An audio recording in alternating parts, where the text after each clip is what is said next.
Ok. Ba mama lelo to solo li likambo mwasi oyo azo bunda pona kotombwama ya mboka na ye. Susi nanga makasi eza ba mama bazala makasi. Ya solo tokoki kozala na mayele to kelasi otangi kelasi mingi oyo koko senga te osala misala mingi. Mais mama oyo azana ndako ya libala asengeli kozala makasi. Mama oyo pas azana ndako ya libala ta asengeli kozala makasi po zinga na biso. C'est vrai que c'est eza pasi mokili rappelaka biso chaque fois que toza basi. Et puis soki osala likambo bokoki osala yango mwasi na mobali, mais soki yo osali yango malamu te mokili otalisa oke po oza mwasi yango olongi te.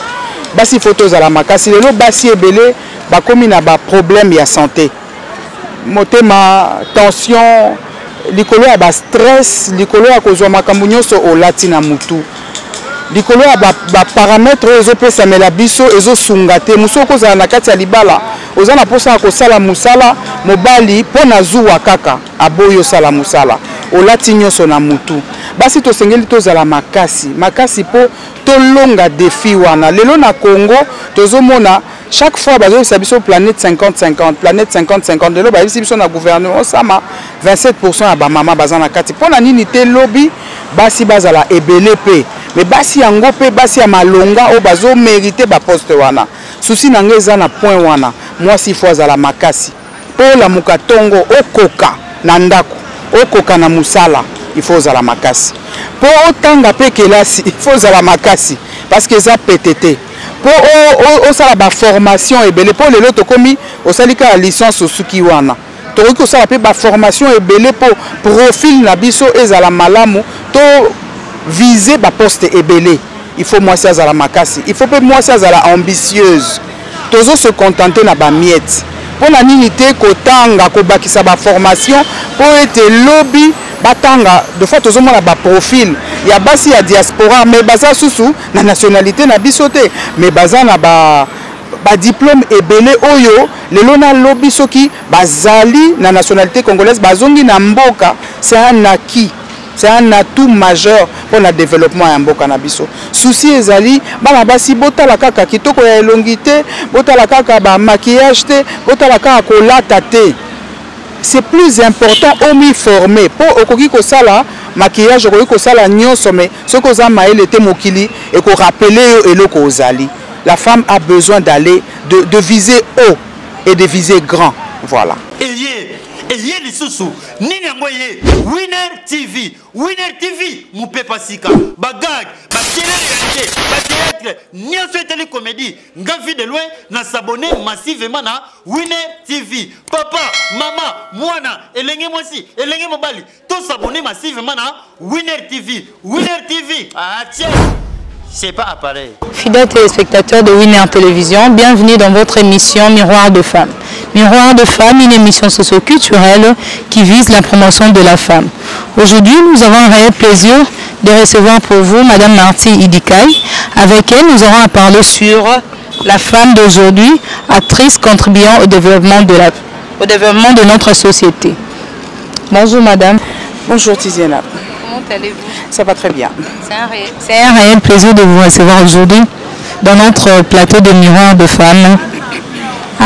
Après plusieurs invitations, je dis enfin on est en face. Ben oui, c'est vrai que vous avez tenté plusieurs fois. C'est parce que notre agenda est tellement surchargé. Ce n'est pas qu'on ne le veut pas, mais c'est parce qu'on a tellement de choses à faire. Et on n'a toujours pas un petit temps pour les émissions et tout ça. Mais voilà, je suis quand même venue. Je me suis fait violence, je suis là. Ah non. Madame, avant d'entrer dans le bain de notre émission, pouvez-vous vous présenter pour faciliter la compréhension de nos téléspectateurs? Voilà, je m'appelle Madame Martine Idikaï Ndaye. Je suis chef de travaux. Je donne cours à l'université technologique Bel Campus depuis une vingtaine d'années et je suis chargée de mission à la Cour constitutionnelle dans le cabinet du procureur général. Voilà. Vous avez oublié faire le foyer? Je suis, bon, je ne prends, enfin, je suis femme au foyer, je ne veux pas entrer dans ce débat-là. Je suis mère je suis mariée depuis bientôt 23 ans et j'ai 6 enfants, donc 2 garçons et 4 filles. Voilà. Merci madame. Madame, parlez-nous un peu de vous, surtout le côté profession, votre profession vous êtes juriste de formation, votre côté juridique, comment ça se passe là-bas, parce que vous nous avez dit que vous êtes chargé de mission à la Cour constitutionnelle, comment ça se passe, votre travail, expliquez-nous un peu. Voilà, je suis chargé de mission à la Cour constitutionnelle dans le cabinet du procureur général. Nous aidons le procureur général dans sa mission de dire le droit. Et je suis aussi, comme je vous ai dit, au chef de travaux à l'Université technologique Belcampus, ça fait plus de 20 ans.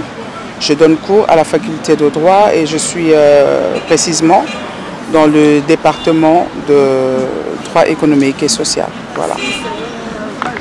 D'accord, madame. Madame, comme nous l'avons dit au début, nous allons parler aujourd'hui par rapport à la thématique, la femme d'aujourd'hui, actrice contribuant au développement de notre société congolaise. Comme c'était avant, maintenant la femme n'a pas droit à l'erreur, n'a pas droit à l'erreur parce que nous avons toutes les chances, au même titre que les hommes. Avant, c'est vrai que les hommes étaient privilégiés ou les garçons étaient privilégiés par rapport aux filles. C'est-à-dire, pour la scolarisation, par exemple, on préférait scolariser les garçons et on disait que les filles vont se marier et bon, elles seront sous l'autorité de leur mari. Donc même si elles ne sont pas scolarisées, elles seront prises en charge par leurs futurs époux. Mais aujourd'hui, on a vu avec le slogan « Toutes les filles à l'école », les mêmes chances accordées aux garçons sont accordées aux filles. Donc la balle est dans notre camp. Donc nous n'avons plus d'excuses. Disons qu'il y a telle barrière ou telle autre. C'est vrai que les barrières ne manquent pas, ne sont pas toujours... les barrières ne manquent toujours pas, mais nous n'avons pas droit aux excuses aujourd'hui. C'est-à-dire la femme doit saisir la balle au bon et se dire « je dois m'affirmer ». Je dois me former, je dois harmoniser ou challenger l'homme. Pas challenger dans le sens d'être égal à l'homme, parce que moi je ne suis pas pour l'égalité, je suis pour la complémentarité homme et femme. Je me dis que la femme peut se former au même titre que l'homme et viser les mêmes postes que l'homme. Voilà, dans cet ordre-là. Voilà. Madame, d'après vous, par rapport toujours à cette thématique, quelle doit être la contribution du gouvernement, soit de notre État, par rapport à ça? Comment est-ce que l'État peut aider la femme d'aujourd'hui en devenant actrice contribuant au développement de notre société actuelle? Vous savez, les chances nous sont accordées d'abord de nous former, vous voyez. Alors, moi, je ne sais pas, ça c'est mon point de vue, je ne suis pas pour l'accord des postes par pitié, parce que je suis une femme. Les femmes se battent aujourd'hui parce que elles veulent avoir plus de postes, je suis d'accord. Mais moi, comme formatrice, je mets l'accent sur la formation de la femme avant de mettre l'accent sur des postes à challenger. Dans quelle mesure? Je me dis aujourd'hui, nous voyons des jeunes femmes, c'est qu'elles visent. C'est choquant quelquefois. Je donne mon exemple. Vous êtes en train de donner cours dans une salle de classe, les filles appellent ça mise à jour. C'est-à-dire, les hommes sont en train de suivre le cours et de noter. Bon, quelques filles aussi, mais vous allez voir certaines filles aller, prétestant, aller au petit coin, et en ce moment-là, elles vont se refaire leur maquillage et revenir. C'est-à-dire, l'apparence physique, l'accoutrement semble prendre le dessus sur la formation, sur le mental, le cerveau. C'est que je dois apprendre. Je n'ai pas tellement, je ne m'y mets pas tellement. C'est-à-dire, je soigne plus mon apparence que mon intelligence, ma formation. Voilà. Donc moi, je me dis, nous devons être formés. Lors de tests, par exemple, d'embauche, on ne met pas le sexe. Vous voyez? Les hommes et les femmes vous passez vos tests et le meilleur gagne. Ça veut dire je mérite le poste qu'on me donne. On ne me le donne pas parce que je suis une femme. Je n'ai pas besoin de la pitié. On me le donne parce que j'ai les qualités, j'ai les compétences requises. Je mérite ce poste-là. Voilà. C'est ce que moi je vise. Voilà. C'est mon point de vue. Mais nous avons quand même senti avec le nouveau gouvernement, il y a plus de femmes. Par exemple, à la Cour constitutionnelle, nous avons une juge femme maintenant. Donc il y a quand même une certaine avancée par rapport à cela. Et nous ne devons pas rester au point où nous sommes plaintifs. Nous devons continuer à maximiser nos chances, viser plus haut. À l'Assemblée nationale, on a une dame. Donc pourquoi pas à la présidence demain avoir une femme? Vous voyez? Mais cette femme-là, elle doit être compétente. Voyez-vous? Voilà. Madame Nancy Ndikaï, dites-nous un peu, ça fait plus de 20 ans que vous êtes dans le milieu professionnel. En tant que femme, quelles sont les difficultés rencontrées dans votre vie professionnelle? Les difficultés rencontrées, c'est plus en tant qu'Africaine, congolaise, l'épaisanteur culturel. Voyez-vous? Je donne un exemple, vous êtes au bureau, les hommes se comportent un peu comme les époux quelquefois, vous voyez, comme des chefs. Ils ont l'impression que femmes, c'est-à-dire quand on doit faire par exemple la pause café, on vous dit par exemple apprêtez ce qu'on doit manger. Ça c'est juste un exemple, vous voyez. C'est-à-dire on considère la femme dans cette configuration de la femme à la cuisine, vous voyez. Pas femme comme égal à égal. Même si la femme est votre chef, on a toujours quelque chose à lui reprocher, vous voyez. On lui dira par exemple, bon elle nous crie dessus mais elle n'a même pas d'enfant. Elle n'a même pas de mari. Vous voyez, c'est toujours ces considérations-là qui semblent ramener la femme vers le bas. Vous voyez. Et il faut aussi trouver un mari qui vous aide. Vous voyez. Il faut trouver aussi un mari qui vous aide, qui accepte votre vision et qui vous aide dans votre vision. Je ne sais pas, c'est un constat malheureux que je fais deux fois. C'est-à-dire des femmes qui sont leaders et qui sont deux fois appelées à divorcer parce que leur partenaire n'accepte pas leur vision. C'est compliqué. C'est très compliqué. Et ça décourage parce que les jeunes filles, moi j'encadre beaucoup des jeunes, c'est une question qui nous revient souvent. C'est-à-dire les femmes vous disent qu'est-ce qu'on doit faire quand votre mari ne vous aide pas, ne vous soutient pas dans ce que vous faites. Moi je dis toujours, il faut commencer par le choix. Commencez par le choix. C'est-à-dire la personne qui vient vous épouser. Vous pouvez déjà checker, voir si cette personne-là va vous accepter dans ce que vous visez. Vous voyez, c'est-à-dire dans votre casquette de femme journaliste, de femme leader des médias. Vous voyez, est-ce qu'il va accepter que vous soyez tout le temps dans les tournages et de moins en moins à la maison? Ça peut se sentir, vous voyez. Si c'est quelqu'un qui adhère, bon, je ne dis pas un mari mouton qui est obligé de tout accepter. Non, non, c'est quelqu'un qui vous soutient. Moi, j'ai un mari qui me soutient dans ce que je fais. C'est ce qui fait que j'avance dans mon travail, dans ma vision, dans ce que j'aime faire, ce que je veux faire. Vous savez, je me rappelle quand on était fiancés, les gens lui disaient mais vous allez épouser une femme juriste. C'est des articles, c'est une femme qui vous traîne par le bout du nez et ainsi de suite. Bon, ça fait 23 ans, très dur, ça fait 23 ans que je suis mariée. Mais je crois que là peut-être c'est à mon mari de répondre, mais on a parrainé une vingtaine de couples et on est toujours sollicité. C'est parce qu'il y a une certaine stabilité et parce que ces jeunes-là qui viennent vers nous se retrouvent d'une certaine manière dans ce que nous donnons comme image et dans ce qu'ils voient, voyez-vous. Donc c'est un peu ça le défi et la contrainte des femmes.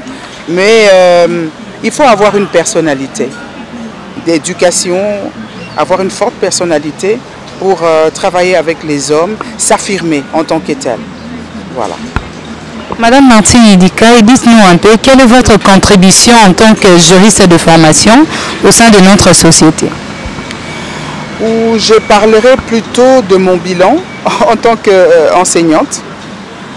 Ça fait plus de 20 ans que je donne cours et c'est avec une très grande satisfaction que nous voyons ceux qui étaient nos étudiants hier devenir ministre, députés provinciaux, avocats, magistrats. Ça fait vraiment plaisir. Ça veut dire, on se dit, bon, c'est vrai que c'est un métier qui ne paye pas comme on le souhaiterait, mais c'est qu'on donne. Équilibre, il faut savoir faire la part des choses. Quand je suis chez moi, je suis la femme de mon mari, je suis la mère de mes enfants. Il faut juste comprendre ça. Et mon mari n'a pas épousé une juriste, il a épousé sa femme. Et quand je suis à la maison, je dois remplir mon rôle d'épouse et de mère. Et quand je suis en dehors de ma maison, je suis femme travailleuse. Je suis soit chef de travaux, je suis soit chargée de mission à la cour. Et là, je fais mon travail. C'est que mon chef, le procureur général, que la Cour constitutionnelle attend, c'est que je fasse mon travail, le travail qu'on me donne, et que je le fasse correctement. Et à l'université, il faudrait que je fasse aussi mon travail comme il se doit. Il faut juste faire la part des choses. Et quand je rentre chez moi, j'enlève ma casquette de chargé de mission ou ma casquette de juriste. Je laisse à la porte. Quand j'entre, c'est le bonheur parfait. C'est mes enfants, c'est mon mari. Et on n'a pas beaucoup de temps, c'est vrai, à passer avec les enfants. Mais le petit temps, on le crée. On crée le temps des fois. Et quand on est à la maison, on essaye au maximum de faire le nécessaire et de montrer aux enfants qu'on est là. Moi, que je sois à Kinshasa, à l'extérieur du pays ou à l'intérieur du pays, je suis toujours vivante dans ma maison. Je fais de mon mieux. Je gère, deux fois, les enfants me disent, maman gère sa maison au téléphone. C'est-à-dire, je sais appeler pour demander si tous les enfants ont mangé. Je sais appeler pour savoir si les enfants ont fait leurs devoirs. Et quand je suis en dehors du pays, je sais appeler aussi pour savoir si ils ont dormi à temps. J'aide mon mari. Vous voyez, je ne l'aimerais pas tellement le laisser seul, tout faire. J'aimerais que les enfants sentent que nous sommes à deux à gérer la maison. Vous voyez, des fois, vous avez mangé quoi hier? Et non, aujourd'hui, vous allez manger telle chose. Et qu'est-ce qui reste à manger? C'est-à-dire, vous gérez. Vous voyez, il faudrait que les enfants sentent qu'ils sont aimés et choyés. Beaucoup de femmes travailleuses ont failli sur ce point-là. Et vous allez voir à un certain moment, les hommes disent, je ne veux plus que tu travailles. Parce qu'ils sentent que tu es plus femme travailleuse qu'épouse au foyer. Ah, tu dois faire la part de choses. Tu dois faire la part de choses. Tu dois savoir que mon mari a besoin, a tel besoin, mes enfants ont tel besoin. À un certain moment, maintenant c'est la saison sèche, tu dois penser que les enfants doivent être couverts convenablement quand ils sortent. Ils doivent avoir des équipements pour le froid. Vous savez, tout ça, ça fait partie de la gestion du foyer. Et ça doit être bien fait. Je ne dis pas que c'est parfait. Hein. Par moment, vous rentrez fatigué et vous avez peut-être raté un détail. Et le matin, vous vous réveillez. Moi, j'ai dit à mes enfants, le soir, on choisit tout ce que tes nuits et tout le reste, tout s'arrange le soir. Comme ça, on est moins stressé le matin. C'est-à-dire, des fois, quand on se réveille le matin, vous-même, vous ne l'avez pas fait. C'est-à-dire, il y a un couac. Vous devez commencer à courir de part et d'autre. C'est le stress et tout ça. Mais il faut être forte. Les femmes doivent être fortes. C'est pas facile, maman. Ça, je vous le dis. Ce n'est pas facile. Beaucoup ont abandonné. C'est-à-dire, elle a dit, non, elle s'est dit en elle-même, c'est mieux de réussir d'abord par ici et je vais récupérer de l'autre côté après. Et elles ont raté un côté ou l'autre. Vous voyez, les femmes doivent être fortes. Beaucoup ont eu des problèmes, des maladies psychosomatiques, des chocs des bébés. Madame Nancy Idika, dites-nous un peu, parmi les femmes congolaises, laquelle est considérée comme votre référence, soit modèle? Modèle, je parlerai de ma mère.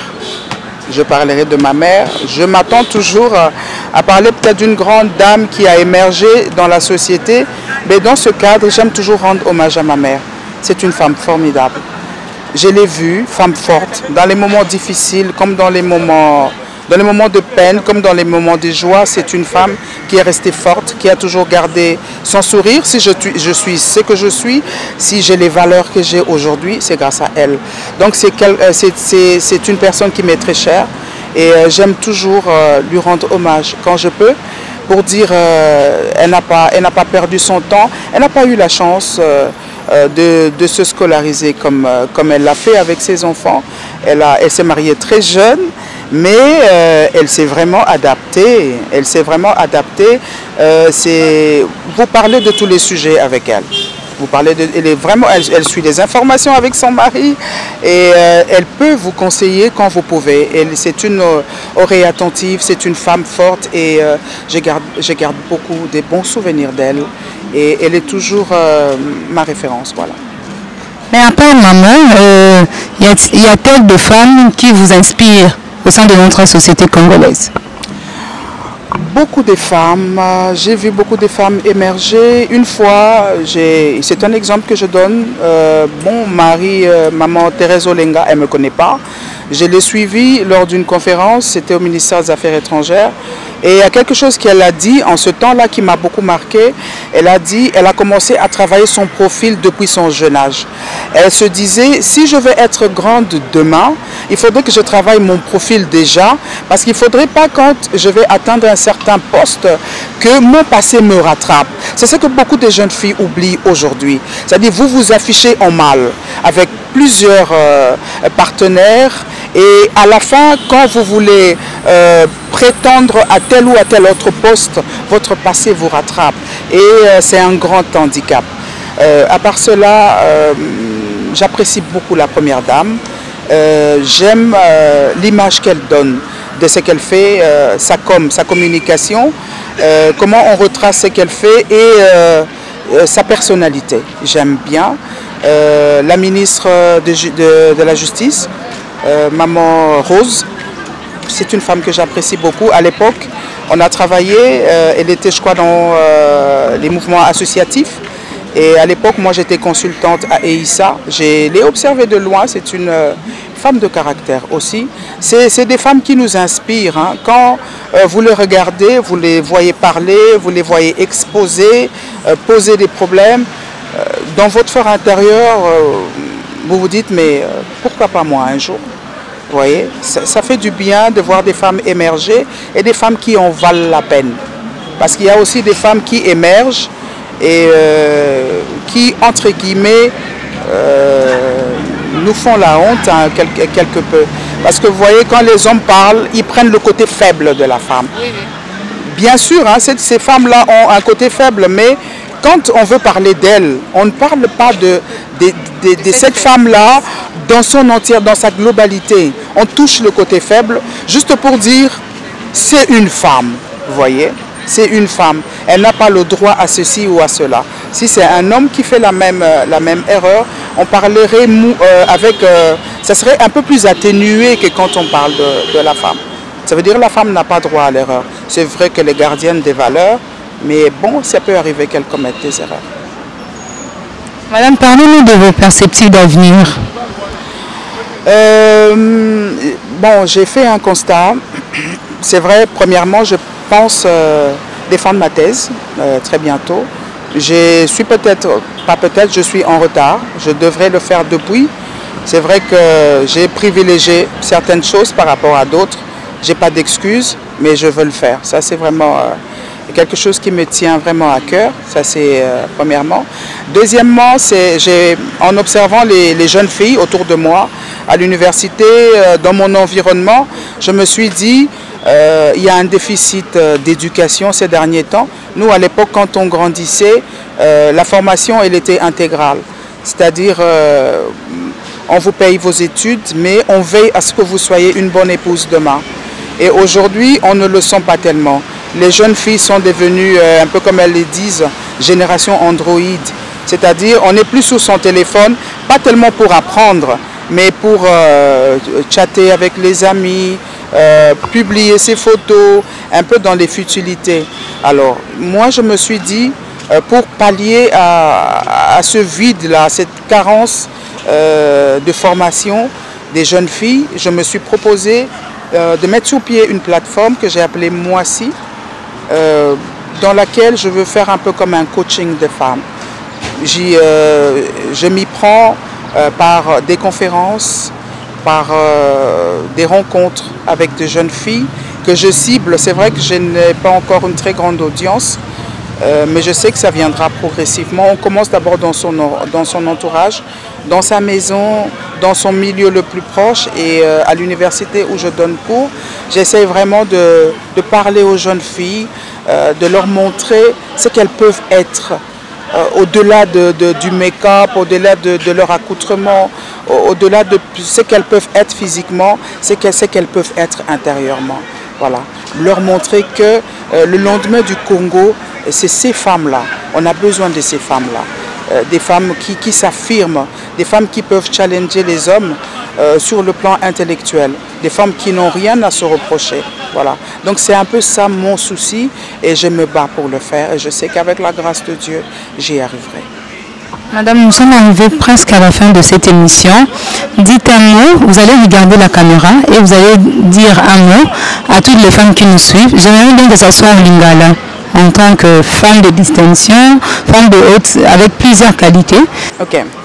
Ba maman, lelo to solo li likambo mwasi oyo azo bunda pona kotombwama ya mboka na ye. Susi nanga makasi eza ba mama bazala makasi. Ya solo tokoki kozala na mayele to kelasi otangi kelasi mingi oyo koko senga te osala misala mingi. Mais mama oyo azana ndako ya libala asengeli kozala makasi. Mama oyo pa azana ndako ya libala ta asengeli kozala makasi po zinga na biso. C'est vrai que c'est eza pasi mokili rappelaka biso chaque fois que toza basi. Et puis soki osala likambo bokoki osala yango mwasi na mobali, mais soki yo osali yango malamu te mokili otalisa oke po oza mwasi yango olongi te.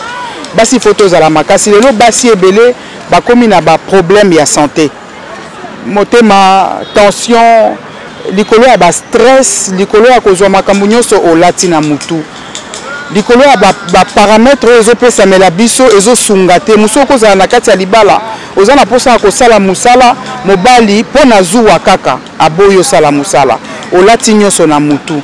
Basi tosengeli tozala makasi makasi po tolonga défi wana. Lelo na Congo tozomona chaque fois bazo biso planète 50-50, planète 50-50. Lelo ba biso na gouvernement sama 27% ya ba mama bazana kati pona nini te lobby basi bazala ebele pe. Mais basi yango pe basi ya malonga o bazo mériter ba poste wana. Souci nangeza na point wana. Moi si fois à la makasi. Po la mukatongo okoka na ndako, okoka na musala, il faut à la makasi. Po otanga pe kelasi, il faut à la makasi parce que ça PTT. Po o sala ba formation ebele po lelo to komi o salika la licence au suki wana. To ko sala pe ba formation ebele po profil na biso ezala malamu to viser ba poste ebele. Il faut moi ça à la makasi. Il faut pas moi ça à la ambitieuse. Tozo se contenter na ba miette. Pour la nité kotanga ko bakisa ba formation pour être lobby batanga de fois tozo mona ba profil ya basi ya diaspora mais baza susu na nationalité na bisoté mais baza na ba diplôme ebele oyo lelo na lobby soki bazali na nationalité congolaise bazongi na mboka. C'est un acquis. C'est un atout majeur pour le développement ya mboka na biso. Souci ezali bana basi botala kaka kitoko ya elongité, botala kaka ba maquillage te, botala kaka kolata te. C'est plus important au mi former pour okoki ko sala maquillage okoki ko sala nyonso mais ce que za maele te mokili et ko rappeler eloko ozali. La femme a besoin d'aller de viser haut et de viser grand. Voilà. Nous sommes arrivés à la fin de cette émission qui a réussi pour vous aujourd'hui Madame Martine Idikaï. Avec elle, nous avons eu à parler sur la thématique la femme d'aujourd'hui, actrice contribuant au développement de notre société congolaise. Un grand merci à toute l'équipe technique qui est toujours disponible pour nous accompagner. Pour tous vos reportages, vos conseils et suggestions, veuillez nous contacter au plus 243 89 366 77 97. Abonnez-vous massivement sur notre chaîne Winner One Télévision pour suivre l'intégralité de toutes nos émissions. À la prochaine. Bye.